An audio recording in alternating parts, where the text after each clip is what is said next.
Gaudiamus igitur, Juvenes dum sumus. Gaudiamus igitur, Juvenes dum sumus.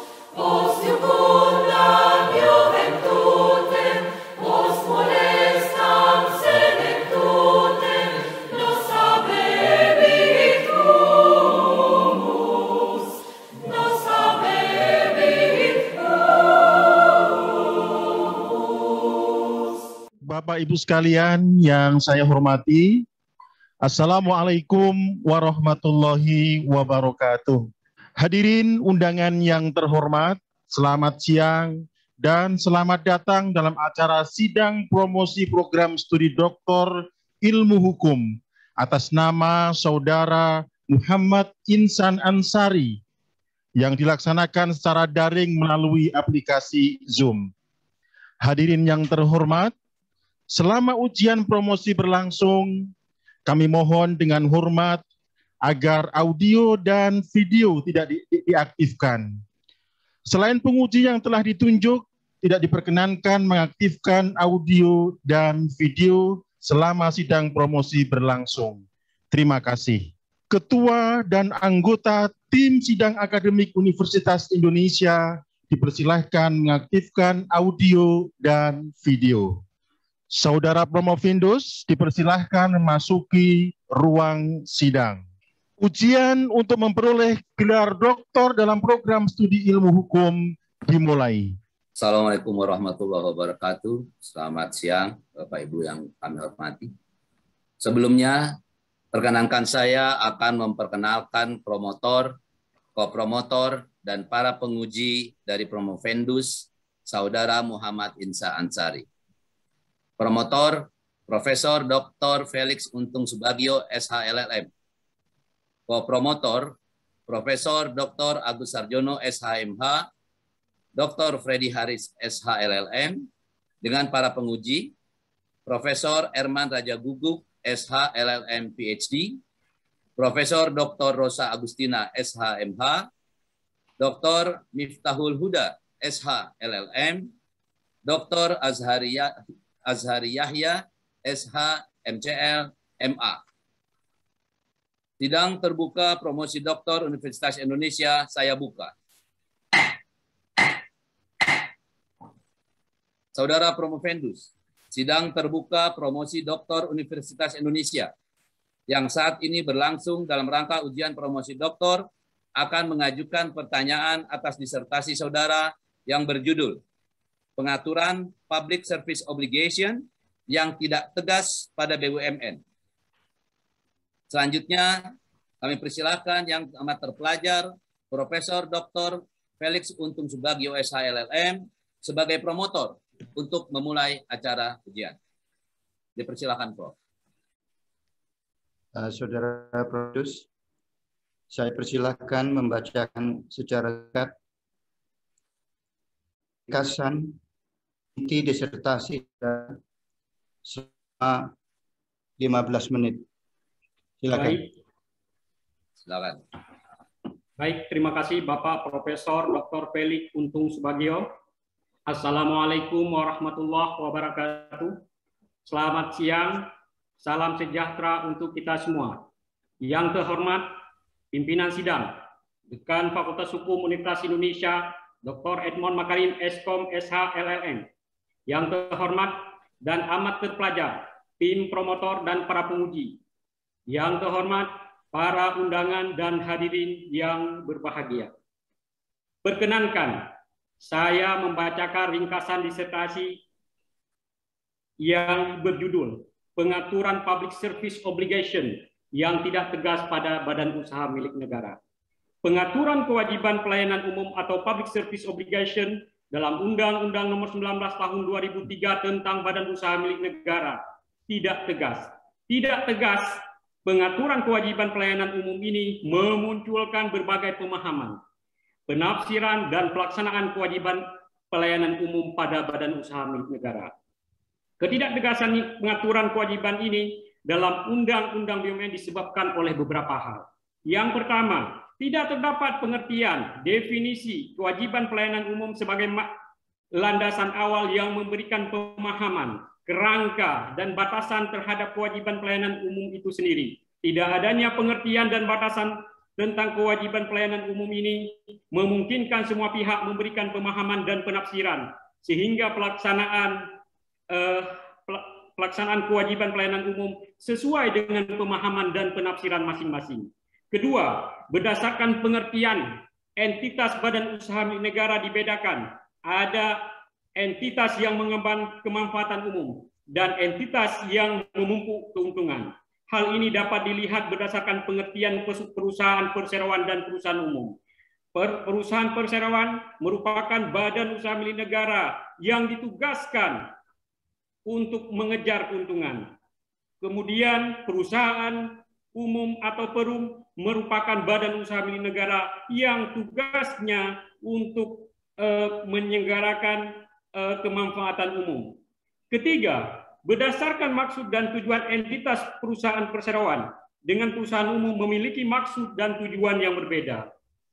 Perusahaan perseroan sendiri didirikan dengan maksud untuk menyediakan barang dan jasa yang bermutu tinggi dan berdasar yang kuat dan mengejar keuntungan guna meningkatkan nilai perusahaan.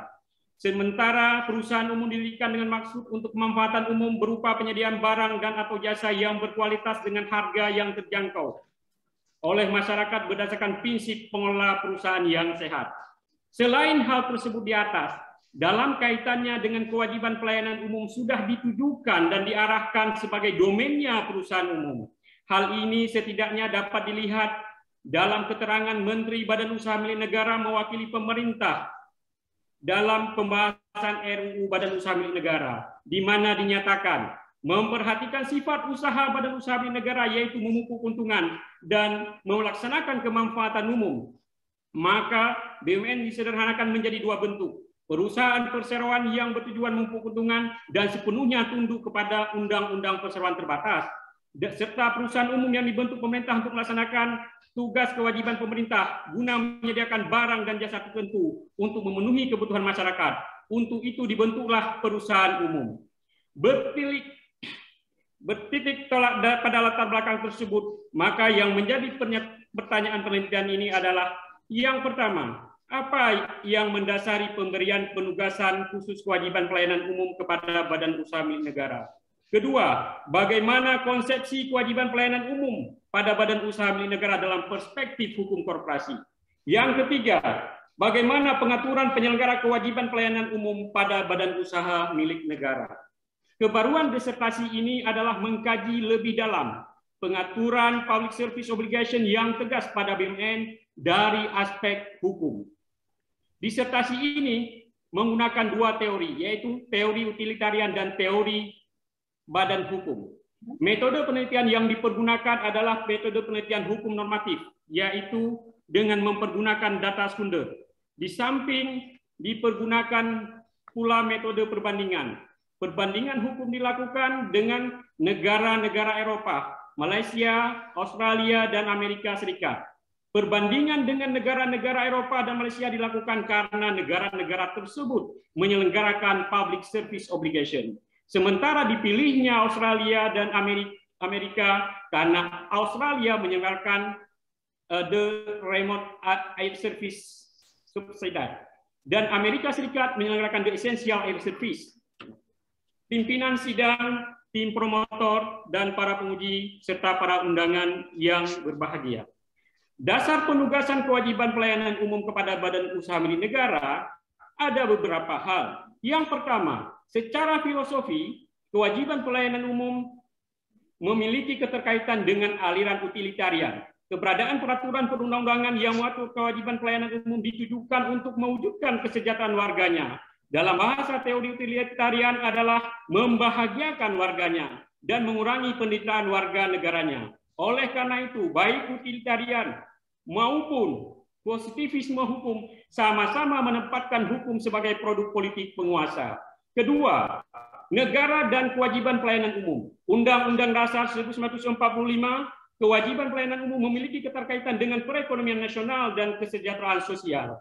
Yang ketiga, pemerintah dan kewajiban pelayanan umum, pemerintah memiliki peran yang sangat penting dalam rangka mewujudkan kesejahteraan rakyatnya. Kewajiban pelayanan umum merupakan kewajiban yang semestinya diemban oleh pemerintah, karena tujuan pembentukan pemerintah adalah untuk mewujudkan kesejahteraan bagi warga negaranya. Keempat, badan usaha milik negara dan kewajiban pelayanan umum yang diembankan merupakan tugas negara yang dibebankan kepada badan usaha milik negara. Menurut kewajiban pelayanan umum yang diemban oleh negara sejalan dengan aliran utilitarian, menurut aliran ini, hukum yang baik adalah hukum yang bisa memberikan akibat yang bermanfaat dan menimbulkan kebahagiaan terbesar untuk jumlah orang terpasar. The greatest happiness of the greatest number. Pimpinan sidang, tim promotor, dan para penguji, serta para undangan dan hadirin yang berbahagia. Konsepsi kewajiban pelayanan umum pada badan usaha milik negara dalam perspektif hukum korporasi. Pertama, kewajiban pelayanan umum ini merupakan istilah lain dari public service obligation. Kewajiban pelayanan umum berkembang dan dijalankan di Uni Eropa pada tahun 1993. Konsep kewajiban pelayanan umum sendiri sebenarnya sudah ada pada tahun 1969 dengan ditandatanganinya peraturan EEC nomor 1191/69 tentang kewajiban yang melekat dalam konsep layanan publik transportasi, kereta api, jalan, dan jalur air pedalaman pada tanggal 26 Juni tahun 1969. Kedua, perkembangan pengaturan kewajiban pelayanan umum ini memiliki keterkaitan dengan entitas badan usaha milik negara. Ketiga, penugasan kewajiban pelayanan umum telah ditugaskan kepada sejumlah badan usaha milik negara, misalnya Perum Damri, Kereta Api, perusahaan PT Pelni.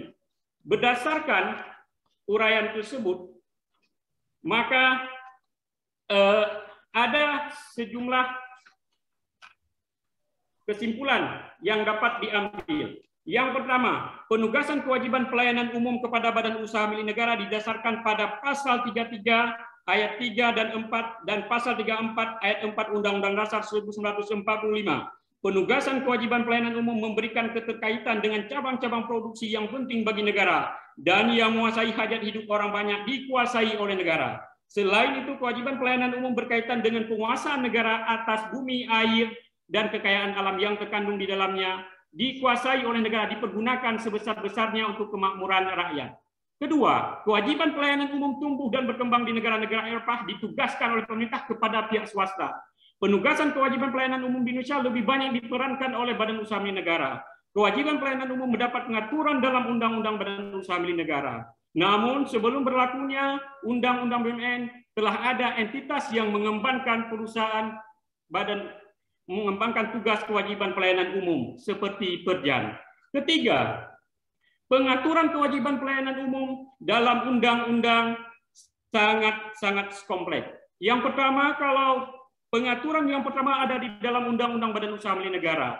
Kemudian terdapat juga pengaturan di dalam undang-undang operasionalnya. Kemudian pengaturan kewajiban pelayanan umum ini juga diatur di dalam sejumlah kontraktual antara pemerintah dengan badan usaha milik negara yang mendapatkan penugasan. Berdasarkan kesimpulan sebagaimana tertuang di atas, maka penulis menyarankan sebagai berikut.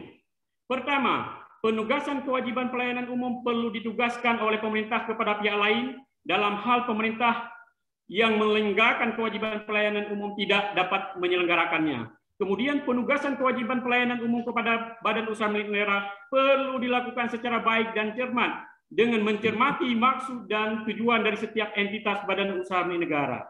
Pemerintah dalam menugaskan kewajiban pelayanan umum kepada badan usaha milik negara perlu memberikan pembiayaan dan menetapkan margin keuntungan terhadap setiap penugasan kewajiban pelayanan umum. Hal ini karena badan usaha milik negara berdasarkan peraturan perundangan bertujuan untuk memberikan keuntungan di samping mengembang kewajiban pelayanan umum. Kedua, penugasan kewajiban pelayanan umum kepada badan usaha milik negara perlu memperhatikan entitas dari badan usaha milik negara itu sendiri. Selain itu, kewajiban pelayanan umum yang penyediaan kewajiban pelayanan umum dapat dilakukan tidak hanya oleh badan usaha milik negara, seyogyanya diberikan kesempatan juga kepada badan usaha milik swasta.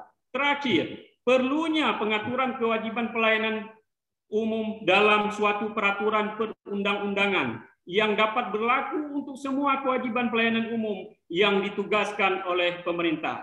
Dalam pengaturan tersebut perlu memperhatikan prinsip efisien, efektif, transparan, terbuka, bersaing, adil, dan tidak diskriminatif. Selain itu, pengaturan tersebut perlu memperhatikan mekanisme pemilihan penyelenggara kewajiban pelayanan umum, baik dilakukan dengan lelang, seleksi, atau penunjukan langsung. Untuk penyediaan kewajiban pelayanan umum yang dapat dilakukan oleh banyak pelaku usaha, seyogyanya dilakukan pelelangan. Penunjukan langsung untuk kewajiban pelayanan umum hanya dilakukan untuk pekerjaan tertentu dan atau dalam keadaan kondisi tertentu. Selain itu, penugasan kewajiban pelayanan umum harus menentukan margin keuntungan kepada pihak yang menerima penugasan kewajiban pelayanan umum. Demikian hal yang bisa saya sampaikan. Atas perhatian saya ucapkan terima kasih. Wassalamualaikum warahmatullahi wabarakatuh. Waalaikumsalam warahmatullahi wabarakatuh. Untuk sesuai protokol sidang, kita akan menyelesaikan tanya jawab diupayakan dalam waktu maksimal 45 menit totalnya. Kami persilakan penyangga pertama yang terpelajar Bapak Dr. Azhari Yahya, SH, MCL, MA, untuk mengemukakan pertanyaan ataupun sehanggaannya. Silakan, Pak Azhari. Terima kasih. Assalamualaikum warahmatullahi wabarakatuh. Waalaikumsalam. Yang terhormat Bapak Dekan, yang terhormat pelajar, ketua promotor, para kopromotor, para penguji, yang berbahagia Saudara Profendus, Saudara Muhammad Isa Ansari. Terima kasih atas kesempatan berikan kepada saya mengajukan beberapa pertanyaan yang berkaitan dengan disertasi yang telah ditulis oleh Saudara Profendus. Pertama, dalam kajian ilmiah, sebelum kita sampai kepada novelty, sebuah penelitian, tentu kita harus mendalam yang namanya state of the art dalam kajian literatur. Setelah sampai pada posisi itu, dan nanti melakukan penelitian, lalu ada hasil yang kita dapatkan. Itulah yang namanya novelty. Tadi Saudara Profendus sudah sedikit menjelaskan tentang novelty yang didapat. Namun saya ingin sedikit bersih berlanjut. Kira-kira apa yang sangat signifikan temuan yang dihasilkan dari hasil penelitian ini? Dipersilakan. Saudara Profendus, silakan dijawab secara singkat dan padat. Yang terhormat dan terpelajar Bapak Dr. Azhari Yahya, SH, MCL, MA. Izinkan saya menjawab. Novelty yang ditemukan dalam penelitian ini adalah pengaturan kewajiban pelayanan umum digagas dalam suatu peraturan perundang-undangan tersendiri yang mengatur kewajiban pelayanan umum. Selama ini, kewajiban pelayanan umum itu diatur di dalam sejumlah peraturan perundang-undangan. Ada yang aturannya terdapat di dalam Undang-Undang Badan Usaha Milik Negara, ada yang terdapat di dalam peraturan pemerintah, kemudian ada juga yang terdapat di dalam sejumlah peraturan menteri. Dalam penelitian ini, Profendus menawarkan supaya pengaturan kewajiban pelayanan umum perlu dituangkan dalam suatu peraturan perundang-undangan layaknya seperti pengadaan barang dan jasa pemerintah. Ini yang ditawarkan. Sebelumnya, sudah ada penelitian mengenai Public Service Obligation PSO. Namun, penelitiannya itu di bidang teknik.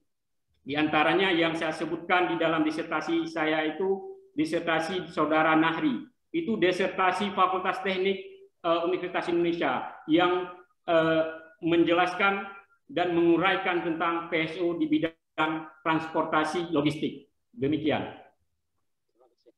Lanjut yang kedua. Dalam kajian normatif ini, kalau kita kembangkan secara lebih besar ada 3 hal, 3 segmen kajian yang bisa kita masuki. Pertama, bisa jadi konflik regulasi atau konflik norma. Yang kedua, kekaburan dari sebuah norma atau regulasi. Yang ketiga, kevakuman sebuah norma atau regulasi. Nah, kalau dikaitkan dari 3 segmen penelitian normatif yang ada dalam metode penelitian ini, kira-kira atau Presiden ini kita mengarah kemana nih, sehingga nanti bisa memberikan kontribusi kepada perbaikan regulasi. Dipersilakan. Yang terhormat dan terpelajar Bapak Dr. Azhari Yahya, SH, MCL, MA. Izinkan saya menjawab. Menilik pada 3 kategorisasi yang amat terpelajar sampaikan, maka penelitian normatif yang saya lakukan ini termasuk ke dalam kekaburan atau ketidakjelasan pengaturan. Kenapa saya katakan tidak jelas pengaturannya? Karena pengaturan di dalam Undang-Undang Badan Usaha Milik Negara hanya menyebutkan ya, pemerintah dapat memberikan penugasan kewajiban pelayanan umum kepada Badan Usaha Milik Negara. Ini pengaturan yang sangat kabur dan tidak tegas, sebagaimana yang menjadi alasan pertama penulisan disertasi ini. Demikian. Baik, ya, ideal. Silakan Pak Azhari, masih ada waktu. Silakan. Ya, baik. Tadi seorang penulis mengatakan ada 2 teori yang digunakan, yaitu libertarian dan teori badan hukum. Nah, saya ingin tahu sedikit lebih jauh, apa justifikasi atau rasionalisasi menggunakan kedua teori ini, dan bagaimana kalau kita kaitkan dengan 3 rumusan masalah yang sudah kemukakan di awal. Nanti bagaimana mengimplementasi 2 teori ini untuk menjawab 3 permasalahan yang ada. Silakan. Yang terhormat dan terpelajar Bapak Dr. Azhari Yahya, SH, MCL, MA, izinkan saya menjawab. Dalam disertasi ini saya mempergunakan 2 teori, teori utilitarian dan teori badan hukum. Untuk pertanyaan pertama mengenai kewajiban pelayanan umum ini, terutama berkaitan dengan dasar penugasan kewajiban pelayanan umum, saya mempergunakan teori mengenai utilitarian. Karena hal yang sangat mendasari di sini adalah penguasaan terhadap bumi, air, dan kekayaan alam yang tujuannya dipergunakan untuk kesejahteraan masyarakat atau rakyat. Kemudian yang kedua, saya pergunakan teori badan hukum karena terkait dengan entitas dari badan usaha milik negara. Badan usaha negara ada yang berbentuk perum, ada yang berbentuk persero. Masing-masing memiliki tujuan dan maksud yang berbeda. Hal ini sejalan dengan teori badan hukum, terutama tentang teori tentang harta kekayaan yang bertujuan. Demikian. Yang terakhir Pak Dekan, apa lagi? Silakan. Ya. Masih ada waktu. Di awal, saudara mengatakan ada perbandingan dengan negara-negara luar, termasuk Australia dan juga di Amerika Serikat. Yang kedua-duanya menggunakan sistem common law system dalam sistem hukum. Sementara Indonesia sebagai salah satu negara yang menggunakan civil law system. Nah, kalau kita bandingkan 2 sistem hukum yang ada, dikaitkan dengan penelitian yang Anda kerjakan ini, di mana signifikansi yang cukup berbeda antara 2 sistem hukum mengatur soal PSO ini? Persilakan. Yang terhormat dan terpelajar Bapak Dr. Azhari Yahya, SH, MCL, MA, bahwa dalam penelitian ini saya melakukan perbandingan dengan negara-negara common law. Di sini saya tidak melihat pada substansi pengaturan dalam dari sisi sistem hukumnya, tetapi yang saya lihat dan kaji adalah penugasan yang sama. Misalnya ya, di Malaysia mereka mengenal namanya PSO. Kemudian di Eropa mereka memperkenalkan PSO. Hanya saja yang berbeda, di negara-negara Eropa PSO itu ditugaskan kepada pihak swasta. Ya. Kepada pihak swasta ditugaskan PSO itu. Kemudian yang kedua, konsepsi PSO itu berbeda-beda. Ya.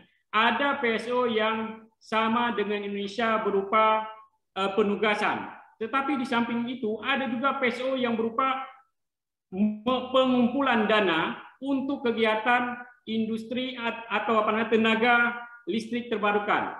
Jadi konsep PSO berbeda-beda dalam hal ini. Demikian yang bisa saya jawab.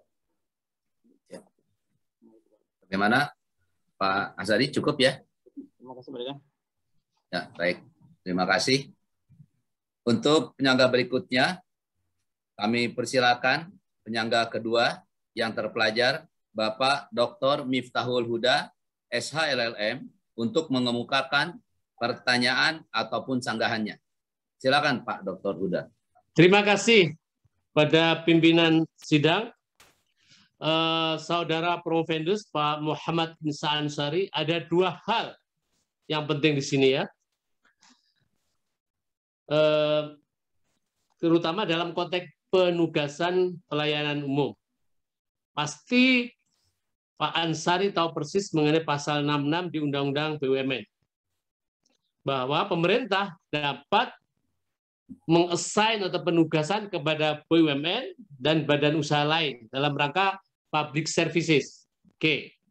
Nah, yang menarik kalau kita fokuskan kepada BUMN yang bentuknya persero.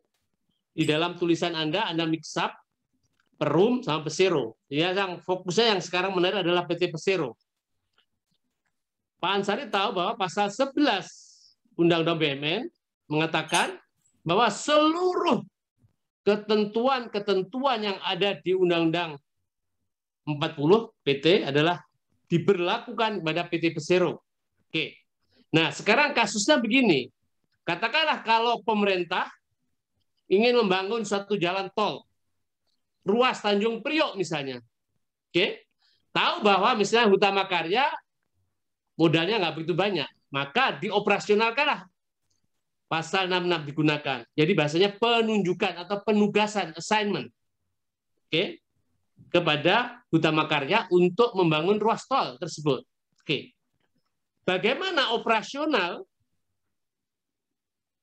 cara mekanismenya dan pasal 66 itu untuk menjalin hubungan hukum antara pemerintah bisa melalui presiden, atau pemerintah bisa melalui menterinya yang terkait, apakah PU atau mungkin BUMN, dengan Hutama Karya. Sehingga nantinya jelas terbangun namanya penugasan. Oke. Apakah itu menggunakan instrumennya apa? Apakah Perpres atau Permen atau mungkin suatu perjanjian kerjasama berdasarkan penelitian Anda seperti apa operasional 66. Oke ya. Terus yang menarik lagi, oke, karena PT Hutama Karya adalah PT Persero, maka semua ketentuan PT adalah berlaku. Oke. Terus yang menarik adalah dalam konteks menentukan Hutama Karya apakah untung atau rugi. Caranya juga harus semua ketentuan PT diberlakukan. Nah, ternyata rugi. Jadi pertanyaan, jelaskan bagaimana cara menentukan untung ruginya PT Persero Hutama Karya dalam rangka mengemban penugasan tadi. Kedua, katakanlah ada kerugian. Oke. Dan kerugiannya katakanlah ada kesalahan dari direksinya Hutama Karya. Terus pertanyaannya, bagaimana tanggung jawab direksi tersebut terhadap kerugian PT Hutama Karya dalam hubungan penugasan tadi.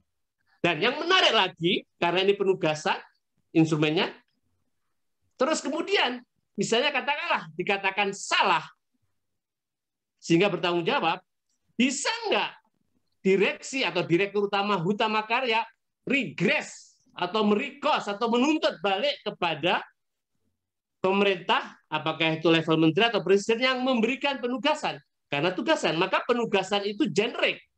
Apakah itu kuasa atau itu bahasanya adalah pemberian tugas pekerjaan. Itu harus perlu dijelaskan karena ini penting dalam rangka mencari tanggung jawabnya siapa itu. Kalau tidak, akan sulit sekali. Itu yang pertama ya. Oke. Yang kedua, yang sangat menarik adalah saran Promovendus itu di halaman kesimpulan. Oke. Itu di halaman 391. Oke. Ini ada saran, sarannya ada 1, 2, 3. Saya akan minta penjelasan yang nomor 3 saja. Tetapi intronya, maaf ini mungkin komentar saya. Jadi Anda mulai masuk ke saran itu berdasarkan kesimpulan. Nah, padahal kesimpulan saya baca tidak meng-create atau tidak permasalahannya. Sehingga tidak perlu saran di dalam kesimpulan. Tentunya ini harus baca ada di bab-bab sebelumnya. Anda telah mengidentifikasi permasalahannya. Oke. Nah, ini saran yang ketiga ini sangat penting. Oke, supaya saran Anda itu applicable, implementatif, bukan retorika. Oke. Jadi sini saya bacakan perlunya ini disarankan perlunya pengaturan kewajiban pelayanan umum dalam suatu peraturan perundang-undangan. Nah, ini yang penting. Peraturan perundang-undangan apa itu kira-kira? Apakah undang-undang lagi? Atau PP? Atau permen? Atau apa? Jadi jangan hanya dibuka peraturan perundang-undangan. Oke? Karena di existing Undang-Undang Nomor 19 itu juga nggak jelas. Jadi tolong dioperasionalkan. Kecuali kalau Anda sudah menyebutkan di bab sebelumnya. Tetapi saya tidak menemukan. Yang penting lagi Anda menyarankan isinya. Oke? Selain tadi pertanyaan bentuknya apa saran Anda? Supaya implementatif. Sarannya juga begitu. Supaya saja memperhatikan prinsip efisien, prinsip efektif, prinsip terbuka, bersaing, dan seterusnya. Itu norma yang seperti apa yang Anda inginkan di dalam implementasi regulasi atau yang peraturan yang Anda ingin usulkan tadi. Kalau kayak begini nih susah. Jadi tolong Anda jelaskan norma yang kayak apa, yang ada efisien, terbuka, dan seterusnya, sehingga nanti bentuk peraturan yang Anda sarankan tadi bisa langsung dan. Oke, jadi dua hal tadi mohon dijelaskan. Saudara Promovendus, diharapkan bisa menjawab secara singkat dan padat. Silakan. Yang terhormat dan terpelajar Bapak Dr. Miftahul Huda, SH, LLM. Izinkan saya menjawab. Benar, dalam Undang-Undang Badan Usaha Milik Negara yang menegaskan bahwa terhadap PT Persero berlaku ketentuan tentang Undang-Undang Perseroan Terbatas. Dalam hal ini adalah Undang-Undang Nomor 40 Tahun 2007 tentang Perseroan Terbatas. Dalam hal penugasan kewajiban pelayanan umum, selama ini setiap pemberian penugasan itu ada peraturannya, kemudian ada pembiayaannya. Itu ada ketentuannya, ada pembiayaannya. Cuma yang jadi masalah ketika untuk meregres. Pernah PT Pupuk Indonesia ketika meregres penugasan pemerintah sampai 3 tahun mereka belum mendapatkan pembayaran. Kemudian yang kedua, terkait dengan penugasan lainnya, misalnya pembangunan jalan tol. Beberapa waktu yang lalu pernah ada peraturan pemerintah yang menugaskan kepada badan usaha milik negara yang berbentuk perseroan terbatas yang bergerak di bidang konstruksi atau disebut dengan BUMN karya untuk melaksanakan penugasan pembangunan infrastruktur. Namun yang aneh, pada saat itu dimintakan kepada badan usaha milik negara tersebut untuk menyediakan dana sendiri dan mencari dana tersendiri.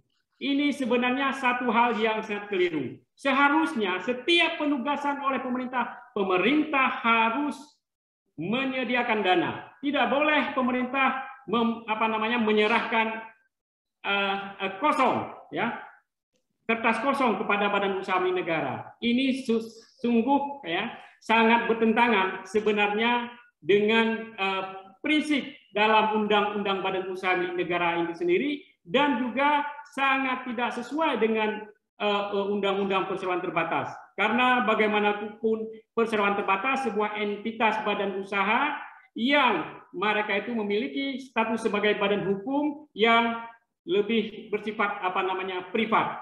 Yang kedua, terhadap pertanyaan perlunya saran terhadap perlunya pengaturan kewajiban pelayanan umum dalam peraturan perundang-undangan yang dapat berlaku untuk semua kewajiban pelayanan umum yang ditugaskan oleh pemerintah.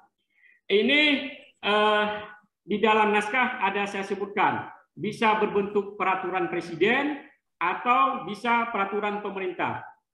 Untuk peraturan presiden di sini sebenarnya dapat dikeluarkan secara langsung. Namun kalau nantinya mau dikeluarkan peraturan pemerintah, tentunya harus ada cantolannya terlebih dahulu, di mana Undang-Undang Badan Usaha Milik Negara harus diubah terlebih dahulu, yang di dalamnya menyebutkan ketentuan lebih lanjut mengenai penugasan kewajiban pelayanan umum diatur dengan peraturan pemerintah. Demikian. Silakan. Mungkin ada waktu sedikit. Sedikit, silakan Pak. Oke. 1-2 menit. Oke, tadi justru itu yang isu yang pertama. Jadi kalau ada mau bahasanya regres itu menuntut balik. Kalau public service obligation pasti kalau pemerintah itu memberi tugas pasti dia akan bertanggung jawab semua biaya-biayanya sudah dianggarkan. Nah untuk itu maka basicnya tadi harus dibuat jembatan hubungan hukumnya apa? Apakah itu perjanjian kerjasama atau langsung dibuatkan perpresnya dan seterusnya? Karena itu pentingnya nanti dalam pertanggungjawaban. Regres itu maksud saya kalau ternyata dalam pelaksanaannya itu mengalami kerugian dan kerugiannya betul terbukti atas kesalahan dari pihak direksinya. Oke. Nah, tapi karena direksinya tadi mendapat tugas dari presiden atau dari menteri, pertanyaannya bisa nggak presidennya atau menterinya ditarik secara jointly and severally? Atau kalau enggak supaya nanti diklarifikasi atau ditentukan secara jelas di dalam kontraktualnya atau perpresnya misalnya gitu. Itu penting.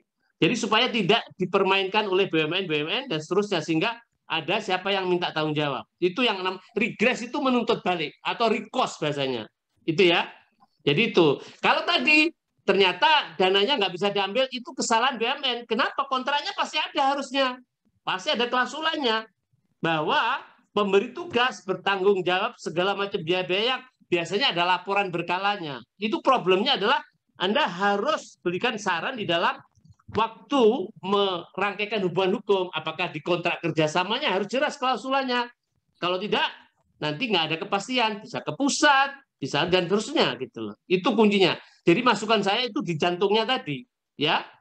Tolong nanti kalau yang Anda masukkan saran tadi, kalau saya belum melihat di dalamnya. Nah, kalau memang ada nanti ditegaskan di dalam saran supaya begitu ada masalah nanti sudah ada pedomannya untuk namanya penugasan tadi. Yang efisien itu apa? Klausulannya yang terang kayak apa dan seterusnya. Jadi jangan hanya bahasanya retorika semacam ini. Oke? Karena ini kesimpulan pasti harusnya atau di bagian saran ini tentunya sudah Anda elaborate di dalam bodinya disertasi Anda. Kalau tidak ada atau belum ada, tolong nanti kalau ada perbaikan tolong dimasukkan supaya memberi guidance kepada pemerintah dalam rangka public service obligation yang diserahkan kepada entitas BUMN yang berbentuk pesero. Itu aja masukan saya. Terima kasih.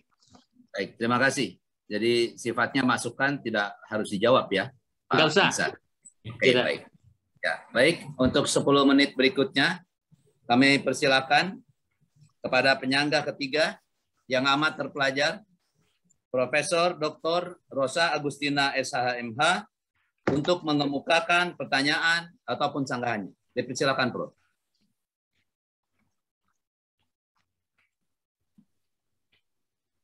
Masih mute, Prof. Ya. Terima kasih Bapak Pimpinan Sidang, Bapak Dekan. Pak Insa, sebelum ada Undang-Undang BUMN, beban untuk pelayanan umum, ya, public service, itu titik beratnya ada di Perjan dan Perum. Ya. Kemudian ada Undang-Undang BUMN melalui pasal 66 itu dibebankan ke BUMN. Nah, pertanyaan saya, Anda mengatakan bahwa pengaturan PSO pada BUMN itu tidak tegas. Ya. Tadi sudah disebutkan juga bahwa ada itu diatur di pasal 66. Nah, pertanyaannya, menurut penelitian saudara, apa akibat dari pengaturan yang tidak tegas ini? Ya, itu yang pertama. Kemudian yang kedua, Anda menyarankan, pertanyaannya adalah, mengapa Anda menyarankan pengaturan PSO itu diatur secara khusus dalam undang-undang. Ya, apakah itu hasil penelitian saudara di Eropa, Malaysia, Australia, atau Amerika? Ya, dan setelah diatur secara khusus dalam undang-undang, kira-kira apa juga akibatnya? Tadi kan tidak tegas, akibatnya apa? Kemudian kalau sudah diatur secara khusus, itu apa akibat yang diharapkan? Terima kasih. Saudara Promovendus, diharapkan saudara dapat menjawab secara singkat dan padat. Silakan. Yang terhormat dan amat terpelajar Profesor Dr. Rosa Agustina, SH, MH, izinkan saya menjawab.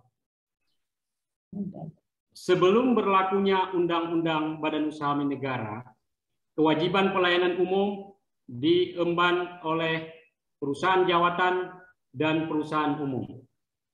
Ini di dalam setiap peraturan pemerintah yang mengatur mengenai entitas perjan dan perum, di dalamnya menyebutkan penugasan kewajiban pelayanan umum. Sementara untuk Persero, PT Persero, dari peraturan yang sebelum berlakunya Undang-Undang Badan Usaha Milik Negara juga tidak secara tegas menyebutkan mengenai penugasan PSO. Ya. Kemudian ketidaktegasan pengaturan mengenai kewajiban pelayanan umum dalam Undang-Undang Badan Usaha Milik Negara ini membawa pengaruh dan implikasi terhadap lahirnya sejumlah peraturan presiden, sejumlah peraturan menteri. Jadi di sini ya, setiap ada penugasan itu lahir peraturan pemerintahnya, lahir peraturan presidennya. Kemudian kalau misalnya pemerintah memberikan penugasan untuk angkutan kereta api, maka lahirlah peraturan pemerintahnya. Jadi di sini konsekuensinya apa? Banyak sekali peraturan-peraturan yang mengatur mengenai kewajiban pelayanan umum itu sendiri. Di samping itu, ada juga peraturan-peraturan yang dikeluarkan oleh Menteri Keuangan yang terkait dengan pembiayaannya.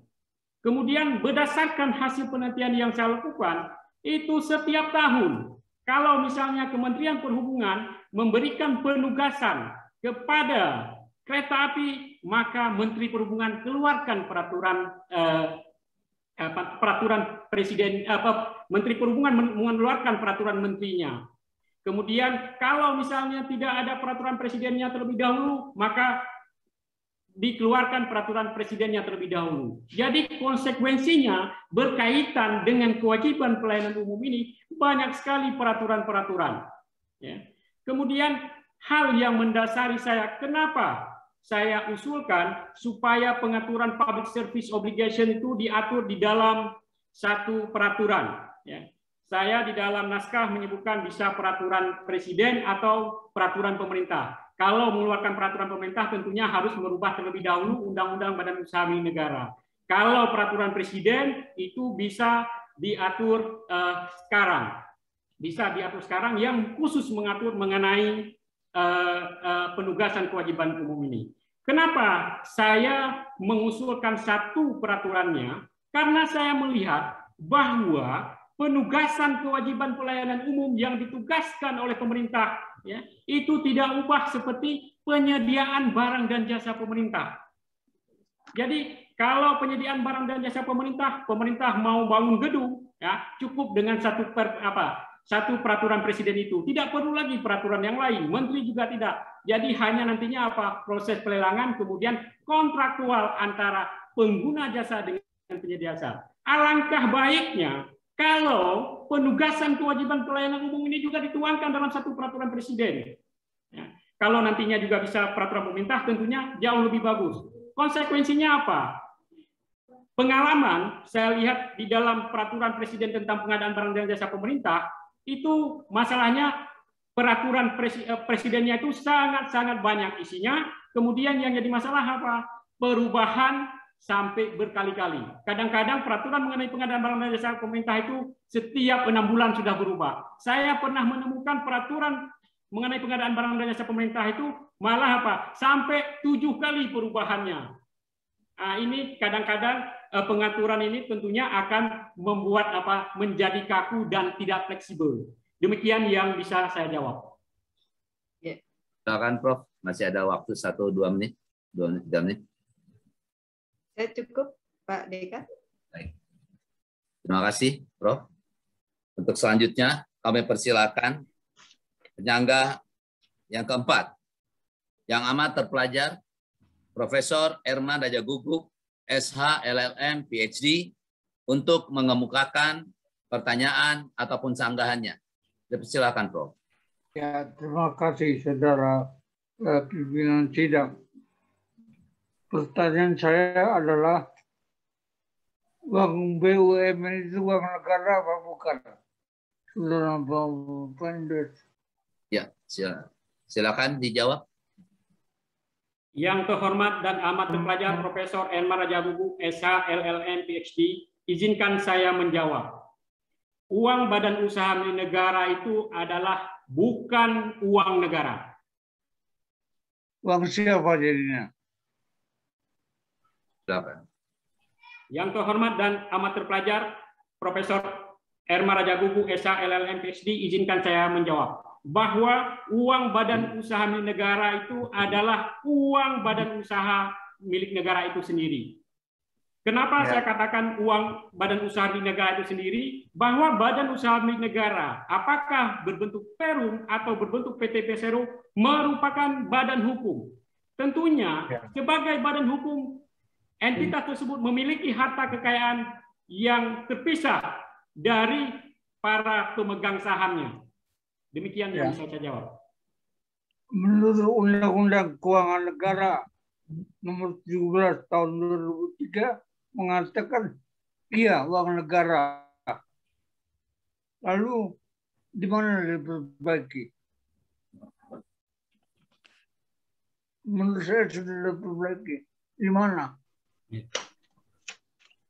Silakan. Ya, yang terhormat dan amat terpelajar Profesor Erma Rajagugu, SH, LLM, PhD, izinkan saya menjawab.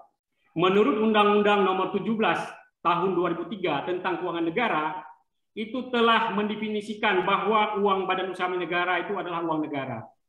Dalam pikiran saya bahwa itu suatu kekeliruan bahwa itu tidak dapat dikategorikan dengan namanya keuangan negara. Keuangan negara itu adalah pertanyaan saya, di mana undang-undang mana yang sudah memperbaikinya? Yang terhormat dan amat terpelajar Profesor Erma Rajagugu, SH, LLM, PhD, izinkan saya menjawab. Terhadap keuangan badan usaha milik negara ini belum ada peraturan perundang-undangan yang mengatur mengenai bahwa badan usaha uang badan usaha milik negara itu bukan uang negara, bukan keuangan negara. Menurut saya sudah ada, yaitu dalam Undang-Undang Perbendaharaan Negara Nomor 1 Tahun 2004 sudah diperbaiki. Nanti saya cek itu sudah diperbaiki. Cuma Undang-Undang Keuangan Negara tidak dicabut, harusnya dicabut. Maka dalam reformasi hukum harusnya itu dicabut. Itu pendapat saya. Yang berikutnya pertanyaan, apakah BUMN boleh rugi atau tidak?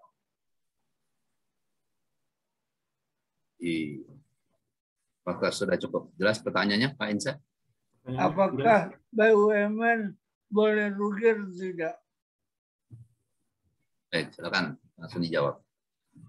Yang terhormat dan amat terpelajar Profesor Erma Rajagugu, SH, LLM, PhD, izinkan saya menjawab bahwa badan usaha milik negara itu sebagai perusahaan. Sebagai perusahaan tentunya ada dua hal yang akan dihadapinya. Yang pertama itu dia mendapatkan untung, kemudian yang kedua dia itu mengalami kerugian. Maka dalam konteks ini sangat mungkin badan usaha milik negara itu mengalami kerugian. Jadi tidak boleh dikatakan bahwa BUMN tidak boleh rugi. Nah, semuanya kerugian yang terjadi itu yang pasti dapat dipertanggungjawabkan. Kalau bulan Januari rugi, Februari rugi, Maret rugi, mungkin nggak dia rugi masih untung. Kurang jelas, Prof. Bulan Januari rugi, Februari rugi, Maret rugi, masih mungkin untung nggak? Jika Januari rugi, Februari rugi, Maret rugi, masih mungkin untung nggak? Masih mungkin untung nggak? Yang terhormat dan amat terpelajar, Profesor Erma Rajagugu, SH, LLM, PhD, izinkan saya menjawab. Kalau sebuah badan usaha milik negara di Januari rugi, Februari rugi, Maret rugi, kemudian April rugi, mungkin saja ya di bulan Mei dan bulan berikutnya mereka memperoleh keuntungan. Yang namanya bisnis itu tidak dapat dipastikan akan memberi untung. Mungkin saja dilakukan studi bahwa ini akan menguntung, tetapi ada kondisi-kondisi tertentu yang mengakibatkan kenapa mungkin untung? Kenapa mungkin untung? Kenapa mungkin untung? Yang terhormat dan amat terpelajar Profesor Erma Rajagugu, SH, LLM, PhD, izinkan saya menjawab. Bahwa dalam melakukan kegiatan usaha itu bagi badan usaha milik negara atau juga perusahaan, pada dasarnya memang mereka itu mencari keuntungan. Jadi itu yang dia targetkan. Ada kalanya ketika mereka mencari keuntungan, karena mungkin ada kondisi tertentu, misalnya pandemi pada saat ini, bisa jadi menyebabkan perusahaan itu merugi. Kemudian di sisi yang lain, ada juga pandemi itu menjadi menguntungkan bagi badan usaha milik negara atau perusahaan usaha. Saya mungkin untung, karena untung rugi, laba rugi, dihitung 1 tahun buku. 1 tahun buku, bukan 3 bulan, bukan 4 bulan, tapi 12 bulan. Jadi rugi, untung. Akhir tahun 1 tahun buku, ya mungkin untung, ya kan? Ya, itu maksudnya. Karena laba rugi dihitung 1 tahun buku. Desember, ya, bukan 3 bulan, bukan 4 bulan, 12 bulan, dihitung 1 tahun buku, ya. Yang kedua, nggak ada neraca laba saja, neraca laba rugi, mungkin untung, ya. Yang berikutnya, pertanyaan saya lagi, saya kurang jelas. Apa yang baru dari disertasi Anda? Kan disertasi ada yang baru. Apa yang baru? Silakan, Prof. Hendus menjawab secara singkat dan padat. Yang terhormat dan amat terpelajar Profesor Erma Rajagugu, SH, LLM, PhD, izinkan saya menjawab. Saya sependapat dengan pendapat yang amat terpelajar bahwa laba rugi sebuah perusahaan itu dihitung berdasarkan laporan akhir tahun atau laporan tahunan. Kemudian yang kedua, apa yang baru dari disertasi ini? Disertasi ini khusus membahas dan menawarkan konsep pengaturan kewajiban pelayanan umum dalam satu peraturan perundang-undangan, baik berbentuk PP atau berbentuk peraturan presiden. Demikian. Apa bedanya? Kalau PP peraturan pemerintah, apa bedanya dengan peraturan presiden? Yang terhormat dan amat terpelajar Profesor Erma Rajagugu, SH, LLM, PhD, izinkan saya menjawab. diatur di dalam peraturan presiden apabila tidak ada undang-undang yang di atasnya yang mendelegasikan pengaturan terhadap kewajiban pelayanan umum ini. Namun apabila nantinya perubahan Undang-Undang Badan Usaha Milik Negara menyebutkan di dalamnya secara tegas penugasan kewajiban pelayanan umum diatur dengan peraturan pemerintah, maka dalam hal ini pengaturan kewajiban pelayanan umum dapat diatur dengan peraturan pemerintah. Demikian. Terima kasih, Saudara Prof. Ya, oke. Terima kasih, Prof. Silakan pedal. Waktu habis, ujian selesai. Sidang telah berakhir. Izinkanlah kami dan tim penguji lainnya mengadakan sidang tertutup untuk melakukan penilaian. Sidang saya skors untuk beberapa saat.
Hadirin para tamu undangan yang terhormat, sidang promosi doktor akan dilanjutkan kembali.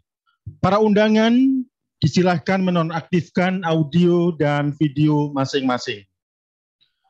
Kepada saudara promovendus, dipersilahkan mengaktifkan audio dan video. Yang terhormat dan terpelajar, pimpinan sidang, kami mohon untuk memimpin sidang lanjutan. Terima kasih. Sidang terbuka promosi doktor Universitas Indonesia saya buka kembali.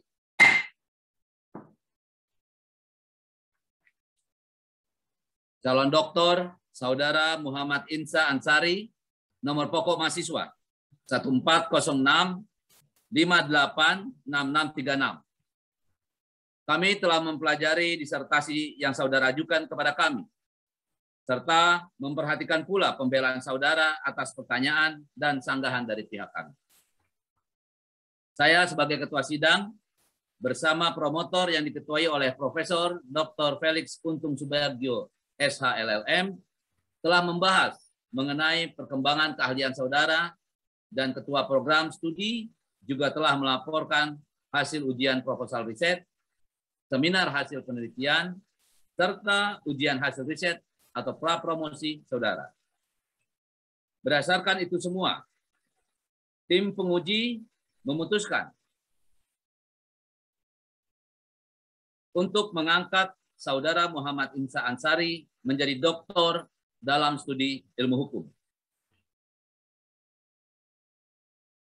Dengan judisium dari sudut nilai yang diperoleh,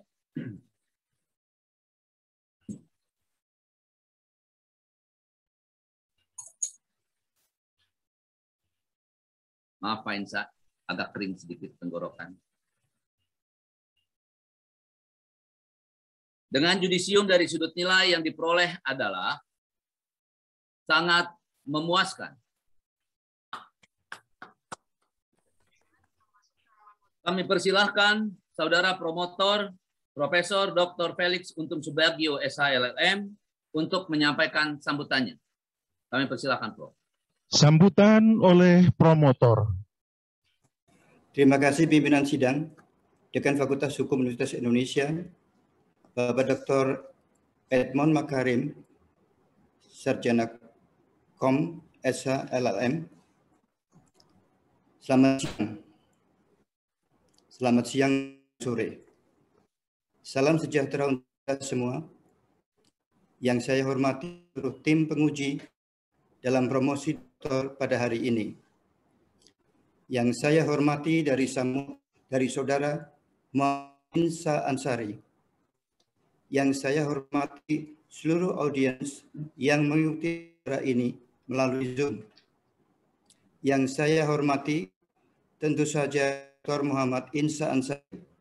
Jadi sekarang menjadi doktor dan sudah resmi menyandang gelar doktor, gelar akademik tertinggi. Saudara Muhammad Insa Ansari mengambil judul disertasi Pengaturan Public Service Obligation yang tidak tegas pada BUMN. Saya selaku promotor dari Profesor dan Profesor Dr. Agus Sarjono, SHMH, selalu co-promotor 1, dan Dr. Freddy Haris, selaku co-promotor 2, menyambut Insa Ansari dan keluarga atas raihan gelar doktor pada hari ini. Kami bertiga dengan Prof. Agus Sarjono dan Dr. Freddy Haris telah mendampingi saudara Muhammad Insa Ansari lebih kurang 5 tahun. Ini merupakan jangka waktu yang standar di program Doktor Ilmu Hukum pada Fakultas Hukum Universitas Indonesia. Tema yang diangkat saudara Muhammad Insa Ansari pada dasarnya bukanlah sesuatu yang baru. Namun, ulasan terkait pengaturan Public Service Obligation yang tidak tegas pada BUMN oleh saudara Muhammad Insa Ansari telah dibahasnya dengan seksama dasar pemberian penugasan khusus, kewajiban pelayanan umum kepada BUMN, konsepsi kewajiban pelayanan umum pada BUMN dalam perspektif hukum korporasi dan pengaturan penyelenggaraan pelayanan umum pada BUMN.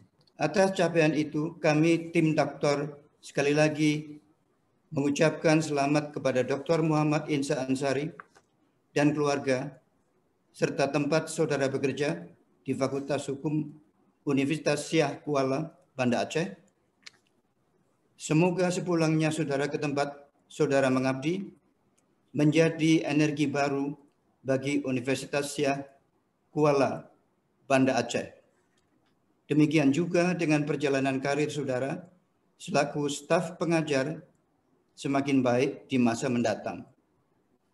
Saya sekali lagi mengucapkan terima kasih kepada kolega saya, Profesor Dr. Agus Sarjono dan Dr. Freddy Haris, selaku anggota tim promotor yang telah membimbing saudara Muhammad Insa Ansari dan telah banyak memberi koreksi, masukan, dan kritik sarananya. Pada kesempatan ini, saya mengucapkan terima kasih kepada seluruh tim penguji, baik pada saat ujian proposal, seminar hasil, ujian pra-promosi, hingga promosi pada hari ini atas masukan, sanggahan, serta kritik sarannya, sehingga disertasi ini bisa selesai dengan baik. Saya masih teringat dalam ujian sebelumnya, baik seminar proposal, seminar hasil riset, maupun ujian pra-promosi, masih ada mendiang Profesor Dr. Valerin J.L. Kirchhoff, SHMH, dan Profesor Dr. Bismar Nasution, SHMH, selaku anggota tim penguji. Namun, beliau-beliau yang telah mendahului kita semua, semoga yang telah mendahului kita mendapatkan tempat yang mulia di sisi Tuhan yang Maha Esa. Kepada Bapak Dekan, saya mengucapkan terima kasih karena telah menyelenggarakan ujian promosi doktor ini dengan baik. Dan kepada seluruh audiens, saya mengucapkan terima kasih atas perhatian dukungannya. Akhir kata, saya mohon maaf jika ada kekurangan. Sekian atas perhatian saya, ucapkan terima kasih. Terima kasih. Terima kasih, Prof. Felix Untung Subagio. Saudara Muhammad Insa Ansari adalah doktor ke-279 yang dihasilkan oleh program studi ilmu hukum, program Pascasarjana Fakultas Hukum Universitas Indonesia. Merupakan doktor ke-8 yang lulus di tahun 2021 dan doktor ke-244 yang lulus setelah program Pascasarjana diselenggarakan langsung oleh Fakultas Hukum Universitas Indonesia. Perkenankan sekali lagi kami mengucapkan selamat kepada Dr. Muhammad Insa Ansari beserta keluarga, serta keluarga besar Universitas Syiah Kuala dan rekan-rekan yang berkenan menghadiri acara ini. Dengan demikian, sidang promosi doktor telah berhasil dilaksanakan dan dengan ini sidang terbuka promosi doktor Universitas Indonesia saya tutup.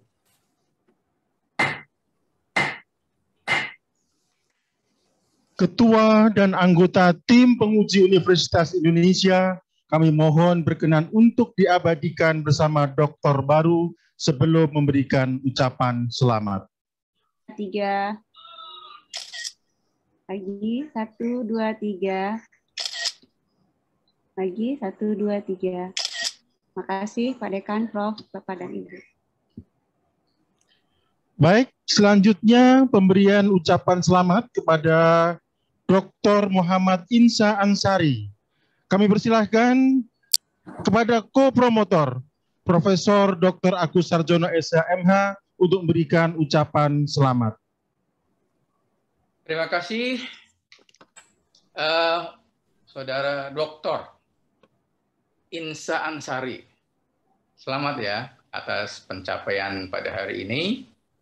Dan mudah-mudahan ini menjadi awal yang baik bagi Anda untuk mendharma baktikan ilmu pengetahuan Anda di bidang hukum di kampus Anda di Universitas Syiah Kuala di Aceh. Mudah-mudahan Anda akan semakin berkibar, terutama ketika Anda berbicara tentang BUMN, karena ini masalah yang sangat penting. Jadi tidak ada salahnya jika kemudian Anda melakukan riset lanjutan untuk mengembangkan wawasan terkait dengan BUMN. Selamat, sekali lagi saya sampaikan kepada Anda atas pencapaian ini dan juga kepada Fakultas Hukum Universitas Syiah Kuala di Aceh atas pencapaian Dr. baru Muhammad Insa Ansari. Terima kasih. Assalamualaikum warahmatullahi wabarakatuh. Baik, untuk selanjutnya kami mohon kepada Dr. Freddy Haris SH LLM untuk memberikan ucapan selamat. Terima kasih. Assalamualaikum warahmatullahi wabarakatuh. Saudara Dr. Muhammad Insa Ansari, ya, saya ucapkan selamat ya. Sesudah mungkin 3 tahun lebih kita berdiskusi tentang disertasi Anda, ya, dan Anda saya lihat adalah orang yang tidak kenal menyerah. Itu juga satu hal ini energi tersendiri, ya. Kedua adalah seperti yang Prof. Agus dan Prof. Felix katakan dan para penguji, ya, bahwa memang ini bukan sesuatu yang baru, tapi penulisan PSO di dalam BUMN ini adalah sesuatu hal yang menarik karena memang apa yang Anda tuliskan itu menjadi sesuatu hal yang penting, ya. Bahkan mungkin kalau Anda memiliki ringkasan, berikan ini kepada Kementerian BUMN biar mereka juga melihat ya ada yang telah meneliti tentang PSO di dalam BUMN ini. Dan terima kasih kepada tim dari Sekretariat Pasca Sarjana UI ya Pak Dekan ya. Tentunya ini adalah perjuangan promotor dan kopromotor untuk menyelesaikan tugasnya membimbing disertasi seorang promovendus. Dan saya ucapkan juga kepada Dekan Fakultas Hukum Universitas Syahkuala ya, semoga Dr. Muhammad Insa Ansari ini ya dia menjadi bagian yang penting di dalam dunia pendidikan di Fakultas Hukum Universitas Syahkuala. Dan terakhir adalah untuk keluarga Saudara Muhammad Insa Ansari, selamat, sukses ya, semoga ilmu ini berguna juga untuk keluarga ya dalam rangka mendidik dan dalam rangka mencari nafkah. Terima kasih. Assalamualaikum warahmatullahi wabarakatuh. Untuk selanjutnya kami mohon yang terhormat Profesor Erman Raja Guguk SH LLM PhD untuk memberikan ucapan selamat. Selamat kepada saudara dokter yang baru. Saya harapkan tahap selanjutnya saudara bersiap untuk jadi guru besar, profesor, bukan untuk kita sendiri, tetapi profesor untuk Universitas Syahkuala. Itu yang saya harapkan. Terus meneliti dan mengirimkan satu jurnal ke luar negeri supaya bisa jadi profesor. Itu saya doakan. Wassalamualaikum warahmatullahi wabarakatuh. Waalaikumsalam warahmatullahi wabarakatuh. Terima kasih, Prof. Untuk selanjutnya kami mohon yang terhormat Profesor Dr. Rosa Agustina SH.MH untuk memberikan ucapan selamat. Selamat untuk Pak Insa yang telah meraih gelar doktor pada hari ini. Ya, itu suatu perjuangan ya selama 5 tahun. Ya. Kemudian berhasil hari ini menyelesaikan studi dengan baik. Semoga untuk selanjutnya diikuti oleh keberhasilan yang lain, seperti tadi Prof. Erman sampaikan, ya kalau sudah jadi doktor, kemudian berikutnya kan jadi guru besar, ya untuk Fakultas Hukum Universitas Syahkuala, ya mahasiswa universitas menantikan guru besarnya Pak Insa. Sekali lagi selamat untuk Pak Insa, juga untuk keluarga, juga untuk Universitas Syahkuala, Fakultas Hukum. Terima kasih. Baik, untuk selanjutnya kami mohon yang terhormat Dr. Miftahul Huda SH LLM untuk memberikan ucapan selamat. Terima kasih kepada Bapak Dr. Muhammad Insa Ansari. Saya mengucapkan selamat. Mudah-mudahan hasil penelitian Anda bisa juga membawa kecerahan di dalam konteks pengembangan PSO. Jadi nanti kalau ada orang bicara soal PSO, pasti yang akan dipanggil duluan adalah Pak Insa Ansari, ya. Oke. Apalagi nanti di Aceh, ya. Bagaimana implementasinya pasti yang paling menguasai nantinya adalah Pak Insa Ansari. Itu saya ucapkan selamat. Oke, jangan berhenti. Dan itu nanti banyak dihadapi dalam tataran praktek, khususnya dari pemerintahan. Oke, supaya Pak Ansari bisa memberikan kontribusi. Dan khususnya untuk pengembangan di lingkungan Fakultas Hukum Syahkuala. Sekali lagi, selamat. Mudah-mudahan kesuksesan ini diiringi dengan kesuksesan selanjutnya dan membawa keberkahan. Selamat, mudah-mudahan membawa keberkahan. Assalamualaikum warahmatullahi wabarakatuh. Untuk selanjutnya kami mohon yang terhormat Dr. Azhari Yahya SH.MCLMA untuk memberikan ucapan selamat. Baik, terima kasih. Selamat kepada Dr. Insa Ansari Esa MH yang telah mencapai gelar doktor pada hari ini. Ini sebuah kebanggaan luar biasa, tidak hanya buat Bapak Insa sendiri dan keluarga, tapi juga kami semuanya. Kami sesama Fakultas Hukum Syah Kuala hari ini merupakan dokter baru di bidang hukum bisnis, khususnya PSO. Ini satu hal yang luar biasa dan ilmu insya Allah berkah. Semoga setelah balik nanti ke Aceh bisa mengembangkan lebih lanjut ilmu dapat dari UI ini untuk dikembangkan di daerah Aceh. Kemudian kami berharap Pak Isa tidak berhenti sampai di sini, terus berjuang sampai guru besar. Mudah-mudahan akan segera menambah daftar guru besar yang ada di Fakultas Hukum tercinta.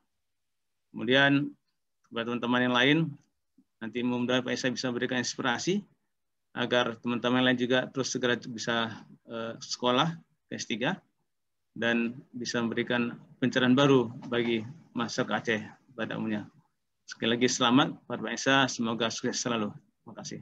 Assalamualaikum warahmatullahi wabarakatuh.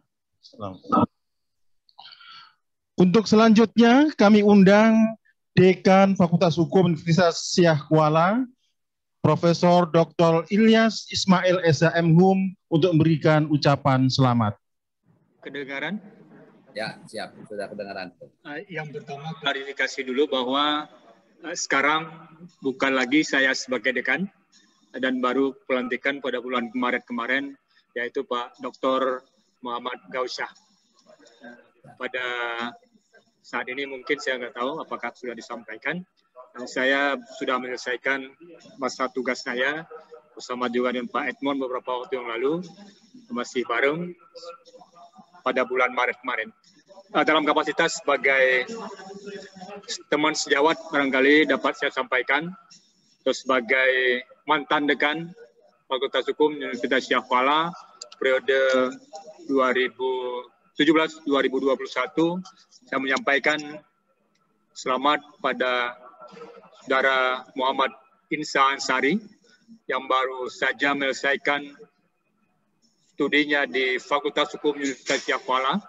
Semoga ilmu yang telah diperoleh di UI dibawa pulang ke Aceh untuk kita kembangkan di Aceh sehingga banyak teman-teman lagi nanti yang akan menyusul memperoleh gelar doktor di UI juga. Yang kedua, bahwa karena itu dipandang baru di kita, maka kita berharap juga ilmu yang diperoleh oleh Pak Dr. Insa Ansari ini dapat bermanfaat di dalam menata kembali bagaimana BUMN yang mempunyai fungsi untuk melakukan pelayanan publik. Atas nama Sivitas Akademika Fakultas Hukum Universitas Syah Kuala, mengucapkan terima kasih pada Fakultas Hukum Universitas Indonesia yang telah memberikan peluang untuk menyelesaikan studi kepada saudara kami Muhammad Insa Ansari yang pada hari ini telah mendapatkan gelar doktor. Terima kasih sekali lagi kami ucapkan pada Fakultas Hukum Universitas Indonesia. Diakhiri, Assalamualaikum warahmatullahi wabarakatuh. Assalamualaikum. Tim penguji Universitas Indonesia meninggalkan ruang sidang. Bapak Ibu para tamu undangan yang terhormat, demikian sidang promosi program studi doktor Fakultas Hukum Universitas Indonesia. Kami ucapkan terima kasih atas perhatian dan kerjasama yang telah diberikan. Selamat siang. Wassalamualaikum warahmatullahi wabarakatuh.